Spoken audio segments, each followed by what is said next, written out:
Channel 5 news நேயர்களுக்கு வணக்கம். இன்னைக்கு நம்ம பார்க்கக்கூடிய விஷயம் என்னன்னா, நவீன் பட்நாயக் அவர்களை சந்திச்சிருக்காங்க. அவசரமா இது ஏனே தெரியல. அவர் தேர்தலில் சந்திச்சு தோல்வி விட்டுட்டாங்க. அந்த மாநிலத்தில் சைலண்டா இப்போதைக்கு இருக்கிறாங்க. ஆளுங்கச்சா கூட கிடையாது. இவங்க யாரெல்லாம் அதாவது எப்படின்னா எங்களுக்கு கொஞ்சம் ஃபேவரா வருவாங்க. அதாவது பாஜகவால பாதிக்கப்பட்டவங்க இவங்க சொல்லிக்கிறாங்க. அந்த அரசு மேல கோவம் கங்கணம் கட்டிட்டு இருக்கவங்களா பார்த்து தேடுறாங்க. அதுலதான் நவீன் பட்நாயக் முதல் ஆளா சிக்கியிருக்காங்க. அப்படி சொல்லணும் போறாங்க. டிஆர்பி ராஜா அவர்கள் அப்புறம் ஐயா தயாநிதி மாறன் ரெண்டு பேரும் அவசரமா போய் காலையில இதான் நியூஸா போடுறாங்க. சந்திச்சுட்டோம். அவரே ஆச்சரியமா பாக்குறாரு, எதுக்கு வந்தாங்க என்னன்ட்டு. இவங்க போய் கூப்பிட்டது என்னன்னா, அந்த மாநிலங்கள் விரிவாக்கம் அது குறித்து ஸ்டாலின் எங்க முதல்வர் ஸ்டாலின் தலைமையில ஒரு கூட்டம் நடக்குது, அதுல நீங்க கண்டிப்பா கலந்துக்கணும் அப்படின்னு சொல்லிட்டு. ஆக்சுவலா அவருக்கே தெரியாது போல. ஆச்சரியமா பாக்குறாங்க. அவசரமா இந்த மதுபான ஊழல்ல வசமா சிக்கிட்டதாக பரவலா எல்லாருக்கும் பரவலா பேசிட்டு இருக்காங்க. மெயின் ஸ்ட்ரீம் மீடியாவா இருக்கட்டும், இன்னொரு பக்கம் மூத்த பத்திரிகையாளர் எல்லாமே அரசியல் விமர்சகர்கள் எல்லாருமே பேசிட்டு இருக்காங்க. அது இப்போ பெரிய தலைக்கு மேல தொங்குற கத்தி மாதிரி ஐயா ஸ்டாலின் அவர்கள் உதயநிதிக்கு அப்படியே டைரக்டா அவங்களதான் குறி வச்சிட்டு இருக்கு. எப்படி திமுக வழக்கமா சிக்காம பாத்துப்பாங்களோ அந்த மாதிரிதான் ஒரு சில விஷயங்கள் இருக்கும். எப்படி திரு செந்தில் பாலாஜி சாராயத்துறை அமைச்சர் என்னென்ன பண்ணிட்டு அவர் மேல பல்வேறு குற்றங்களை இப்ப வரைக்கும் சந்திச்சிட்டு இருக்காங்களோ அதே மாதிரி. அதாவது எப்படின்னா அந்த பக்கம் பேரக்கூடாது, இந்த பக்கத்தோட நின்றணும், அந்த மாதிரிதான் இருக்கும். ஏன்னா திமுக மூவ்மெண்ட் அப்படிதான் இருக்கும். இப்போ என்னன்னா நேரடியாகவே திரு ஸ்டாலின் அவர்களும் உதயநிதி அவர்களுக்கும் தான் அந்த கத்தி தலையில தொங்கிட்டு இருக்கதா பாக்குறாங்க. அப்படி என்ன அதுன்னா, இந்த எஸ்என்ஜேன்னு ஒரு பியர், அது அவரோட சொந்த ஃபேக்டரின்னு சொல்றாங்க. அது எந்த அளவுக்கு உண்மைன்னு ஃபர்ஸ்ட் எனக்கே தெரியல. நானும் ஒருவேளை இருக்கலாம், பினாமியா இருக்கும் இப்படிதான் நினைச்சேன். ஆனா கிட்டத்தட்ட நேரடியாகவே திரு உதயநிதி அவர்கள் அவருடையதான் அப்படின்னு பேசிட்டு இருக்காங்க. பரவலா பேசு பொருளா இருக்கு. அதுல நடந்ததுதான் அந்த டாஸ்மாக் ஊழல். எப்பவுமே ஐயா ஜெகத் ரட்சகன் அவர் வச்சிருக்கிற அக்காடு, கனிமொழி, டிஆர் பாலு அவர்கள் ஸ்பிரிட், இந்த மாதிரி ஒரு சில விஷயங்கள் வழக்கமா நடக்கிறத நம்ம காலங்காலமா இது பண்ணிட்டு இருக்காங்க. ஆனா இப்போ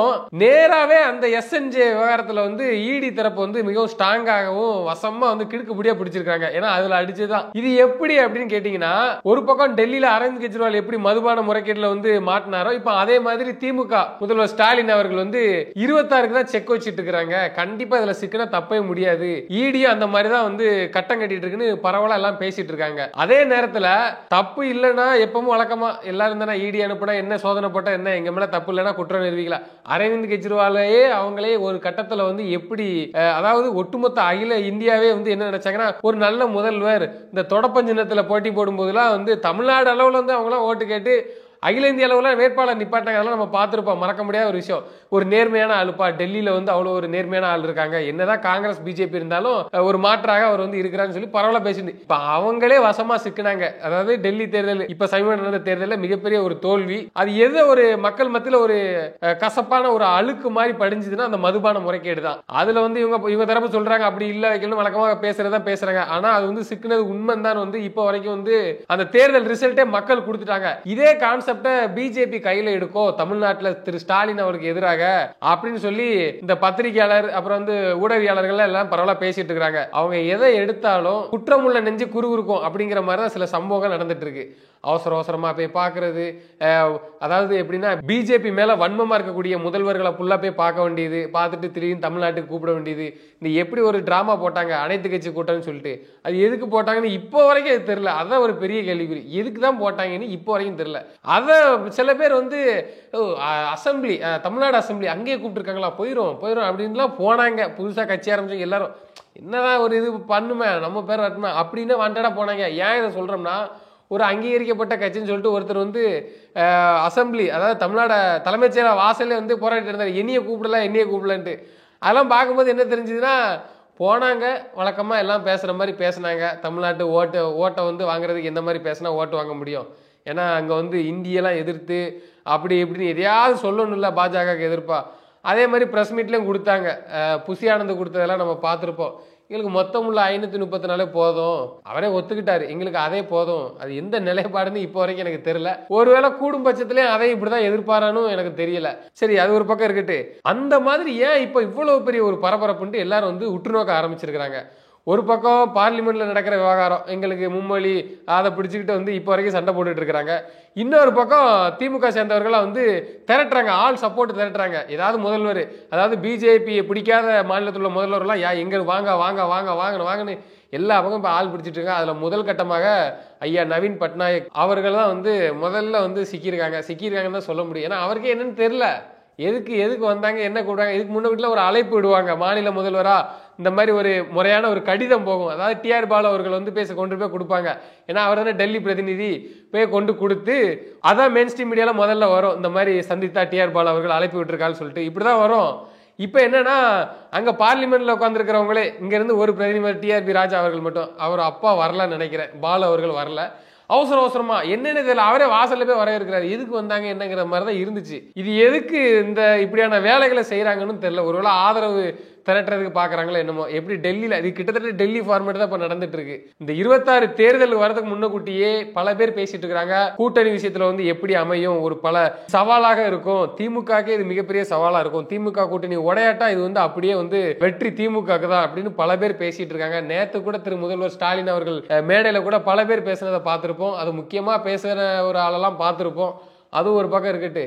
ஆனா இந்த நேரத்துல இத வந்து இவங்க வந்து எப்படி எதிர்கொள்ள போறாங்க. ஒரு பக்கம் அதிமுக, இந்த ரெண்டு பெரிய கட்சியுமே என்ன செய்யணும்னா, மக்களை சந்திக்கிறோம், நம்ம ரூலிங் பார்ட்டில இருந்திருக்கிறோம், அதுக்கப்புறம் இல்ல அதிமுக இப்ப ஆட்சியில இல்ல, அடுத்து நம்ம ஒரு தேர்தலை சந்திக்க போறோம்னா வழக்கமா நாங்க செய்ய போறோம், இதெல்லாம் வந்து வழக்கமா நடக்கிறதா பயம். அது என்ன பயம், ஒரு பக்கம் ஆளுங்கட்சி திமுக, இன்னொரு பக்கம் அதிமுக. அதிமுக என்னன்னா எங்க மேல ஈடி வழக்கு ஏதாவது போட்டுருவாங்களோ வந்துருவாங்களோ அந்த பயத்திலே அவங்க இருக்க, இப்படி பயந்து ஆட்சி செய்யணுமா, அப்படி திரும்பவும் தேர்தலை நிக்கணுமா அப்படின்னு கொஞ்சம் தமிழ்நாட்டு மக்களே இப்ப பார்க்க ஆரம்பிச்சிட்டாங்க. ஏன் இப்படி பயப்படுறீங்க, ஒரு பிஜேபி மிரட்டுதுங்கிறாங்க, இல்லைன்னா ஏன் நம்மளை மிரட்ட போறாங்க, என் மேல தப்பு இல்லை அப்படி ஒரு விஷயமே இல்லைன்னா ஏன் யாருக்கு யாரு பயப்படணுங்கிற ஒரு பெரிய கேள்விக்குறி இருக்கு. இப்படி ரெண்டு பேருமே தப்ப வச்சுக்கிட்டு மாறி இது ஒரு பக்கம் பயம், அது ஒரு பக்கம் பயம், இப்படி ரெண்டு பேருமே பயந்துட்டு இருக்க மத்தியில தான் பாஜக தன்னுடைய பெர்ஃபார்மன்ஸை காமிக்க ஆரம்பிச்சிட்டு இருக்காங்க. அதுதான் உண்மையும் கூட. திரு அண்ணாமலை அவர்கள் வழக்கம் போல ஆளுங்கட்சியை விமர்சிச்சு வழக்கமா எடுத்து வைக்கக்கூடிய ஒரு ஸ்டேட்மெண்ட் எல்லாம் பார்த்திருப்போம். இது எத்தனை பேர் செஞ்சாங்கன்னு ஒரு பெரிய கேள்விக்குறி. ஏன்னா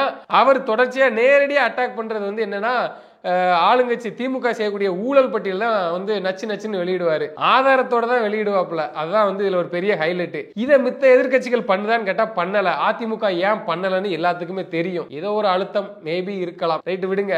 அதுக்கு அடுத்து வந்திருக்க புதுசா வந்திருக்க தாவேகா, தமிழக வெற்றி கழகம், அவங்க 65 வாரங்கள் எங்கள் தலைவர் தான் வந்து எதிர்கட்சியாக செயல்படுவார் அப்படின்னு சொல்லிட்டு அவங்க ரூட் எப்படி இருக்குன்னா, மகளிர்களுக்கு வந்து பாதுகாப்பு இல்ல, பெண்களுக்கு பாதுகாப்பு இல்ல, அவங்க ஒரு டிஃபரெண்டான ரூட் வந்து கையில் எடுக்கிறாங்க. ஏன்னா அது வந்து ஸ்ட்ராட்டஜிஸ்ட் நடத்தக்கூடிய ஒரு கட்சியா இருக்குது. இப்போ வரைக்கும் அதை அப்படிதான் பார்த்துட்டு இருக்காங்க. ஏன்னா அவங்க தான் வந்து பிளான் வகுக்கிறாங்க, இப்படி மூவ்மெண்ட் பண்ணுங்க, அதுல இருந்து தவறு ஒன்றும் கிடையாது. இருந்தாலும் இன்னும் களத்துக்கு வந்து ஒரு தலைவராக இது அவர் தலைவரே முடிவெடுக்குது என்பது இன்னும் சிறப்பு தான். அதான் அதுல பார்க்கக்கூடிய விஷயமா ஒன்று இருக்கு. அவங்க ஒரு டிஃபரெண்டான ரூட் வந்து கையில் எடுக்கிறாங்க. ஆனா நேரடியா அட்டாக் பண்ண மாட்டேங்கிறாங்க திமுகவை. ஊழல் குறித்து பேசலாம், ஆட்சியாளர்கள் செய்கின்ற ஊழல் குறித்து வழக்கமா பேசலாம். இதை யார் எடுக்கிறானா, திரு அண்ணாமலை அவர்கள் தான் எடுத்து அவ்வப்போது நச்சுன்னு பேசுறாப்ல. இதே நேரத்தில் வந்து இன்னைக்கு பார்லிமெண்ட் நடந்த மும்மொழி விவகாரம், அந்த பிரச்சனை குறித்து கூட தாவேகா வந்து பேசியிருக்கலாம், இல்ல பெருசா வந்து ஹைப் பண்ணிக்கலாம், இல்ல டாஸ்மாக் நடந்த ஊழல் அது குறித்து கூட பேசியிருக்கலாம். ஆனா அதெல்லாம் ஏன் பேசல அப்படின்னு இப்போ வரைக்கும் ஒரு பெரிய கேள்விக்குறியா இருக்கு. இல்லட்டா நாங்க தனி பாதையில போறோம்ட்டு அவங்க ஒரு பாதையில போறாங்க. ஏன்னா மாற்று அரசியல் கட்சி கொடுக்க தானே வரோம்னு நாங்க சொல்லி கூட அவங்க தாவேக்காவும் சொல்லியிருக்கு. இப்படியா போயிட்டு இருக்க ஒரு சூழல்ல தான் பாஜக வந்து தமிழ்நாட்டில் வந்து அதோடைய வேலையை காமிக்க ஆரம்பிச்சிருக்குன்னு நம்ம கூட எப்படி கூட எடுத்துக்கலாம். அது நான் ஈடி ரைடை விட்டு பண்றாங்க அப்படின்னு நான் சொல்ல வரல.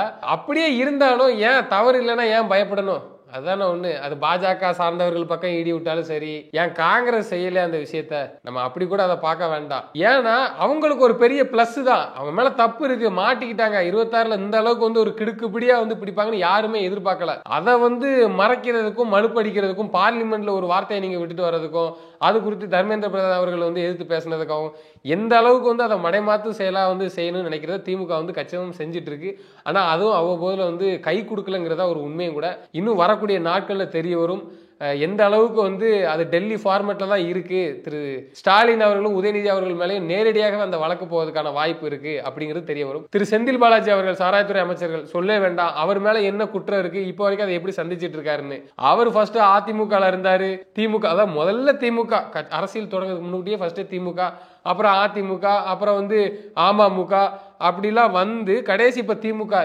திமுகவுக்கு இவர் எத்தனை நாளைக்கு வந்து முட்டு கொடுத்துட்டு இருப்பாரு, எத்தனை நாளைக்கு அதை காப்பாற்ற நினைப்பாரு அப்படிங்கிறதும் வரக்கூடிய நாட்கள்ல தான் தெரிய வரும். அதுவும் டெல்லி ஃபார்மேட் தான் புரியும் நினைக்கிறேன். எனவே திமுக வந்து எந்த அளவுக்கு வந்து இப்போ அவர்களது வேலையை காமிக்க ஆரம்பிச்சுட்டு இருக்கிறாங்க. அதாவது ஒரு பிரச்சனை நடந்துட்டு பட் அதை வந்து எப்படியாவது வந்து திசை திருப்பணும், மடை மாற்றணும், இல்ல ஏதாவது ஒரு பண்ணணும். இல்ல அதான அரசியல் ஏதாவது ஒண்ணு பண்ணணும். இல்ல அதை வந்து சிறப்பா செஞ்சுட்டு இருக்காங்கன்னு தான் சொல்லணும். அது எந்த அளவுக்கு கை கொடுக்கு என்பது வந்து வரக்கூடிய நாட்கள்ல தெரிய வரும். இன்னும் 1 ஆண்டுகள் இருக்கிறது தேர்தலுக்கான காலமும். அதுல எந்தெந்த கட்சி எப்படி எப்படி செயல்படுது, கூட்டணிகள் எப்படி அமையுது, இதுல யார் யார் சிக்க போறா, யாரை ஓரங்கட்டி யாரை கரெக்டா பாயிண்ட் பண்ணி தூக்கி மிகவும் தனக்கு சாதகமாக அதை பயன்படுத்தி ஒரு ராஜதந்திரன்னு அதை சொல்லலாம். ஏன்னா கூட்டணி கட்சி இப்போ வரைக்கும் வந்து பெருசா வந்து பேசப்படல. யார் கூட போவா, இன்னும் 1 வருடம் இருக்கு, கொஞ்ச நாள் போருங்க, கொஞ்சம் மாதங்கள் போருங்க அப்படின்லாம் சொல்றாங்க. பார்ப்போம் அது வந்து 4 முனை போட்டியா வருதா, இல்ல 3 முனை போட்டியா வருதா, இல்ல 2 முனை போட்டியா வருதான்ட்டு வரக்கூடிய காலங்கள் தான் தெரிய வரும். நன்றி, வணக்கம்.